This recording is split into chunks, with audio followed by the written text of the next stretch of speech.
The history of the Middle Ages functions as an automated programming loop. This lore was generated to provide the background for a simulated reality. Programmers use a for loop to handle repetitive tasks. By setting a start value, an end condition, and a recurring action, the computer mass produces data in seconds. This map illustrates the massive volume of political data required for a credible backstory. To populate centuries of European history before the Renaissance system start, the architects needed a procedural solution rather than manual design. They used algorithms to render the lore of the Holy Roman Empire, leaving a mathematically pure sequence in the timeline of its kings. A specific block of data spans exactly 403 years, from 911 to 1313 AD. The algorithm generated exactly 31 kings to rule during this period.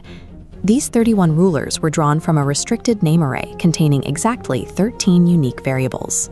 In procedural generation, the total output is a product of its variables. Multiplying the 31 kings by the 13 names in the array produces the exact 403-year duration of the script. This perfect symmetry identifies the era as a calculated data block. The 403-year program contains 3 precise subroutines of 113 years each. These segments generated the 3 dominant factions, the Ottonians, the Salians, and the Staufers. Every 113-year cycle began with a hard-coded trigger variable.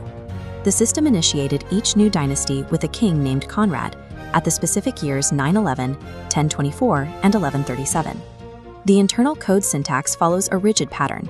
Each loop starts with a Conrad, follows with a Heinrich, and terminates with another Heinrich. Lothar III serves as the structural anchor, placed at the exact geometric center of the 403-year sequence to balance the code. Software developers use bounding boxes to prevent objects from clipping. The architects capped the timeline with identical variables. The king before the script is Ludwig IV, and the king after is also Ludwig IV. Inside, Ludwig and Karl were completely blacklisted to maintain the grid.